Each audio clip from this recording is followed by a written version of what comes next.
welcome to episode 8 of our T20 Master Blaster series. I am your mentor Deepak Sharma and we are going to discuss something very interesting today. Up to episode 7 we have discussed all the methods, either it is graphical method or it is the algebraic methods, three namely as elimination method, substitution method and cross multiplication method. We learned how to solve the pair of linear equations in two variables, but we have not discussed too much of the questions like अगर exam में कोई question आ गया तो हमें उसे solve कैसे करना है. So this episode is completely dedicated to the solution of equation. Either we have to frame them, either we have to talk about their consistency or inconsistency, or either we have to talk about their graphical nature, whether they will be parallel lines, whether they will be intersecting line, or whether there will be coinciding lines. So जितना भी ये कुछ exercise 3.1 और 3.2 में है वो सारा का सारा आज हम डिस्कस करने वाले हैं. मैं ग्राफिकल मेथड तक आज इस एपिसोड में डिस्कस करूंगा. हमारा नेक्स्ट एपिसोड जो होगा उसमें हम बात करेंगे अलजेब्रिक मेथड की. So hey guys, my name is Deepak Sharma and with SPS Varsity let's start with today's episode. So एक स्टेटमेंट है आपको स्क्रीन के ऊपर फ्लैश हो रही है, आप उस स्टेटमेंट को ध्यान से पढ़िए. इस स्टेटमेंट के साथ हम बहुत कुछ करने वाले हैं. जितना भी पिछले एपिसोड्स में डिस्कस किया है उसी में से उठा के हमने सब कुछ इस पे डिस्कस करना है. तो क्या है statement? A cricket coach goes to the shop and buys 3 bats and 6 balls for ₹3900. तो वो एक कोच का काम ऑब्वियसली यही है कि उसने स्पोर्ट्स इक्विपमेंट खरीदने हैं. तो वो दुकान पे गया और उसने वहां पे जाके 3 बैट और 6 बॉल, क्रिकेट का है तो बैट और बॉल आएंगे, ₹39 में खरीदे. Later on she finds it's interesting, उसने लगा कि रेट सही है. She buys 1 more bat and 3 more balls of the same nature in ₹1300. तो उसने फिर से दोबारा जाके, पहले एक बार खरीद लिया, दोबारा फिर से दुकान में गए और वहां से जाके उसने एक बैट और 3 बॉल और खरीदे और उस बार उसने पे किए हैं ₹1300. The question is saying represent these situations algebraically and geometrically. So when I talk about the two words here, algebraically और दूसरा है geometrically, what we have to do algebraically in this concept we have to form the equations. और दूसरी situation जब हम बात कर रहे हैं geometrically, it means he want us to plot the graph for that thing. अगर हम ग्राफ बनाएंगे तो वहां से हमारे पास और भी बहुत सारी इंफॉर्मेशन निकल के आएगी. So first of all let's create the equations, the system algebraically. Let's discuss this now. So algebraic representation.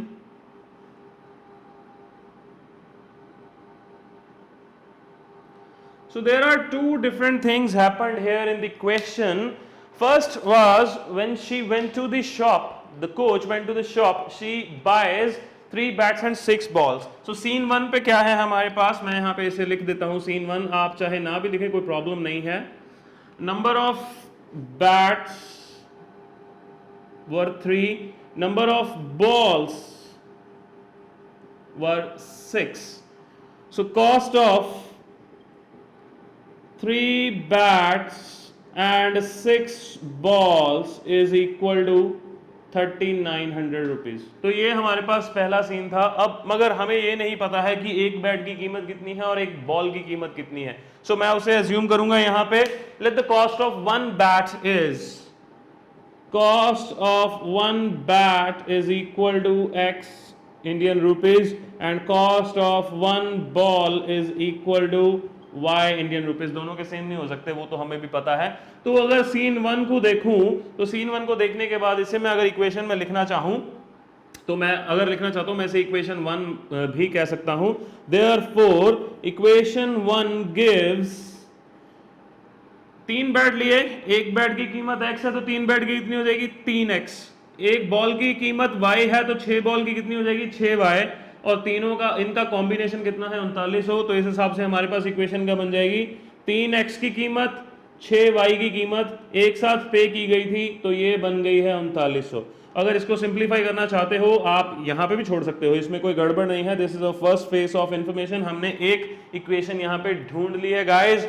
इसे और सिंप्लीफाई करना चाहते हो, देखिए इनका फैक्टर 3 कॉमन है, आप इसे सॉल्व कर सकते हो. ये बन जाएगा x + 2y is equal to 1300। तो दोनों ही सेम सिस्टम है, आप किसी में भी छोड़ सकते हैं। This is original one we got, this is equivalent we got, मैंने 3 कॉमन निकाल के उसे डिवाइड कर दिया था दूसरी तरफ। तो वी गॉट x + 2y = 1300। मैं इसे मान लेता हूं इक्वेशन नंबर ए। ये हमारी पहली इक्वेशन है। हमने सीन 1 डिस्कस किया, let's talk about scene 2 now. Scene 2 में क्या हुआ? She went to the shop again and buys this time 1 bat and 3 balls over here. Cost of 1 bat and 3 balls is equal to, she paid 1300 this time. अब ध्यान से देखिए इस बार क्या होगा? Cost of 1 bat and 3 balls, एक bat का कितना है वो तो हमने ऑलरेडी सेट किया हुआ है, x है, वो तो चेंज नहीं ना होने वाला। दुकान में जाओगे तो अगली बार ये थोड़ा कि आपने पहली बार चीज 100 की ली तो अगली बार वो आपको 90 या 110 की देगा, आप उस बार भी 100 ही दोगे, तो कॉस्ट चेंज नहीं होगी। सो इसको अगर मैं फिर से इक्वेशन में कन्वर्ट करूं, देयरफॉर वी गेट, एक ही बैट है तो उसकी कीमत है x, एक बॉल की y है, 3 बॉल की कितनी हो जाएगी 3y, और टोटल पैसे कितने दिए थे 1300। तो यहां से मेरे पास ये मेरी दूसरी इक्वेशन बन के आ गई है। इसे और सिंप्लीफाई नहीं कर सकता, तो इसे मैंने दे दिया है इक्वेशन बी नाम। तो ए और बी ये हमारा पहला काम था, हमने इसको अलजेब्रिकली रिप्रेजेंट करना था, हमने इस इक्वेशन को अलजेब्रिकली रिप्रेजेंट कर दिया है। अगला काम है इसे ज्योमेट्रिकली रिप्रेजेंट करना है। ज्योमेट्रिकली रिप्रेजेंट करना है मतलब मुझे इन दोनों इक्वेशंस के ग्राफ बनाने हैं और वो एक ही ग्राफ के अंदर बनाने हैं।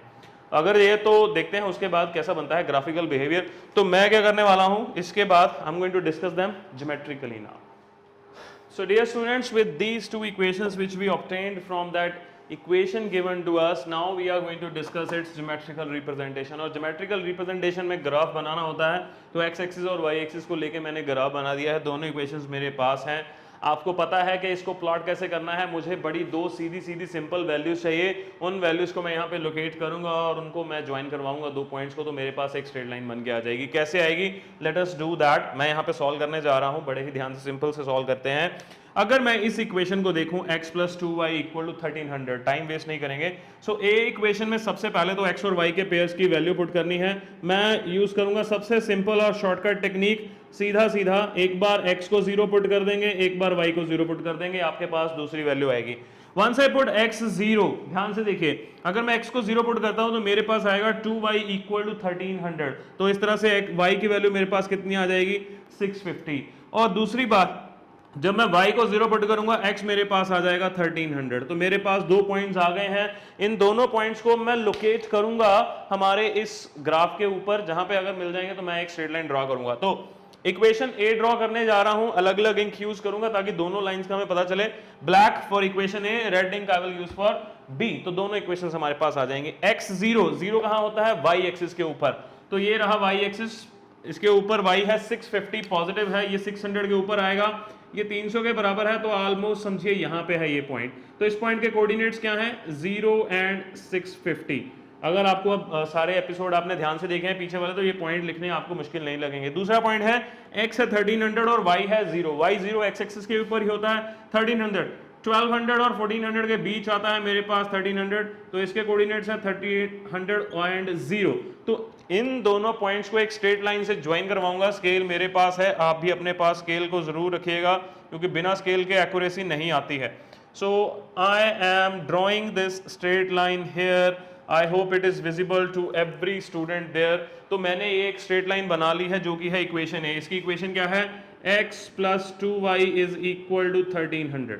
तो पहली इक्वेशन प्लॉट हो गई है जी, congratulations to that. Let's go to the next equation, equation B. जो शॉर्टकट टेक्निक यहां पे लगाई है सेम टू सेम यहीं पे लगाएंगे। इस बार फिर से x और y के पेयर्स ही उठाने हैं मुझे, और मुझे x और y को बारी बारी से 0 पुट करना है। तो एक बार x 0, एक बार y 0। Once you put y 0, x is again 1300। Point तो ये ही है, तो ये पॉइंट तो फिर से उसका मैच कर गया 1300 और 0। मगर अगला पॉइंट क्या है, that is very crucial point over here. जब आप x को 0 पुट करते हो तो आपके पास y आता है 1300/3। इसकी वैल्यू अगर आप ढूंढोगे तो किसके बराबर आएगी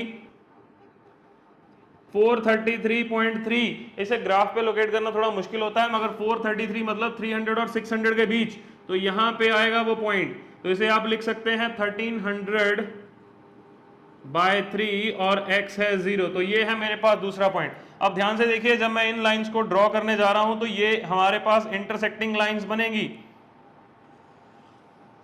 So here I have constructed the other red line also. तो जी ये जो रेड लाइन है हमारे पास, इसकी इक्वेशन क्या है, x plus 3y equal to 1300, और ये इंटरसेक्ट कहाँ कर रही हैं, एक ही पॉइंट 1300 एंड 0 के ऊपर. तो इस तरह से हमने ग्राफ बना लिया है हमारे पास. So here we got the geometrical representation of the equation given to us also. So जब x को 0 पुट किया था, y था हमारा 1300/3. तो देखिए ज्योमेट्रिकल रिप्रेजेंटेशन कितनी आसान है, अलजेब्रिक ऑलरेडी कर चुके हैं, प्रॉब्लम यहाँ पे हो गई है फिनिश. तो एक्सरसाइज 13.1 तो हमने डिस्कस कर ली है. इसी तरह का एक और क्वेश्चन देखते हैं. On that second question I am going to talk about whether system is consistent, whether system is inconsistent, और क्या ग्राफिकल स्ट्रक्चर्स हैं, पेयर ऑफ इक्वेशंस कैसे हैं, और उसमें आपको याद है हम यूज करेंगे हमारे कोफिशिएंट्स को, और कोफिशिएंट्स को देख के हम बात कर सकते हैं कि हमारे पास किस तरह का सोल्यूशन निकल के आना है. So let us have a look at that particular thing. So here in this part now for this episode 8 we are going to discuss a question from exercise 3.2, और जहाँ पे हमने डिस्कस करना है कि हमारे पास जो इक्वेशन दी गई है, अगर इन्हें मैं ग्राफिकली प्लॉट करूँगा तो क्या मेरे पास ये पॉसिबिलिटी है कि मैं जज कर सकूँ कि लाइंस मेरी इंटरसेक्टिंग होंगी, कोइंसिडेंट होंगी या पैरेलल होंगी. मगर कैसे करना है, let's read out the statement. On comparing the coefficient ratios, तो कोफिशिएंट रेशियोज का कंसेप्ट लगाना है, यहाँ पे ग्राफ बनाने की जरूरत नहीं है. Find out whether the lines given below as pair of linear equations. हमें पता है ये लीनियर इक्वेशंस हैं, 9th क्लास में भी हमने किया हुआ है कि इनको अगर प्लॉट करेंगे तो स्ट्रेट लाइंस बनेगी. क्या वो इंटरसेक्टिंग है, या वो कोइंसिडेंट है, या वो पैरेलल है, पता कीजिए. हमें पता करना है. 2 एग्जांपल्स यहाँ पे मैंने लिखे हैं, तो चलिए जल्दी से करते हैं. सबसे पहले तो रिकॉल करते हैं कंसेप्ट को. हमारे क्या होता है हमारा वो कंसेप्ट जिसे हमने यूज किया है कोफिशिएंट रेशियोज में, कि अगर मेरे पास इक्वेशन है ax plus by plus c is equal to d, और dx plus ey plus f is equal to 0, तो a बाय d अगर बराबर नहीं है b बाय e के, तो लाइंस कैसी होती हैं, इंटरसेक्टिंग लाइंस होती हैं हमारे पास. अगर ये बराबर है a बाय d बराबर है b बाय e के, और अगर ये आगे बराबर है c बाय f के, सेकंड पॉसिबिलिटी हमारी, उस केस में हम कहते हैं कोइंसिडेंट लाइंस हैं. और तीसरी पॉसिबिलिटी कि a बाय d बराबर है b बाय e के मगर बराबर नहीं है c बाय f के, तो उस केस में हम क्या कहते हैं कि ये हमारी पैरेलल लाइंस हैं. आई होप आपको वो एपिसोड याद आ गया होगा, और अगर जिन बच्चों को अभी तक रिकॉल करने में दिक्कत आ रही है, इस चैप्टर में कहीं पे भी दिक्कत थी, तो ये एपिसोड बहुत इंपॉर्टेंट है इन सारे कंसेप्ट्स को समझने में. तो हमने इन चीजों को अब टेस्ट करना है इन 2 इक्वेशंस पे. देखिए equation ax plus by plus c की फॉर्म में लिखी हुई हैं, पहले वाले में तो लिखी हुई हैं. चलिए करते हैं इसे. तो अगर कंपेयर करूं फॉर इक्वेशन 1, a किसके बराबर है, 5 के बराबर, b किसके बराबर है, -4 के बराबर, और c किसके बराबर है, 8 के, d किसके बराबर है, 7 के, e किसके बराबर है, 6 के, और f किसके बराबर है, -9 के. ना तो पहली टेस्टिंग a बाय d किसके बराबर है, 5/7 के, b बाय e किसके बराबर है, -4/6 यानी कि -2/3 के. ये दोनों बराबर नहीं है. a by d is not equal to b by e. यहीं पे काम खत्म. Therefore lines will intersect at one point. Straight lines हैं तो एक ही पॉइंट पे इंटरसेक्ट कर पाएंगी, और ये इंटरसेक्टिंग लाइंस है. तो देखिए पहला पार्ट तो बड़ी जल्दी से सिंपल से सॉल्व हो गया अगर आपने रिकॉल अच्छे से किया है. Let's go to the second part now. So first part done. So now if we are moving for part 2 now, for part 2 I am going to rewrite the equations. Rewrite the equations. Why I need to rewrite? Because they are not in the standard form. Equal to 0 चाहिए, नहीं है, लेके आऊंगा. सबसे पहले तो LCM लेते हैं. LCM is 6 over here. So what I got in this particular case, 9x plus 10y is equal to 42. 42 को मैं लिख सकता हूं 9x plus 10y minus 42 equal to 0. तो ये पहली इक्वेशन देखिए कैसे रिड्यूस हुई है. दूसरी equation 9x minus 10y minus 14 is equal to 0. तो अब इसे के लिए अगर हम ABC ढूंढे तो A है 9, B है 10, C है -42.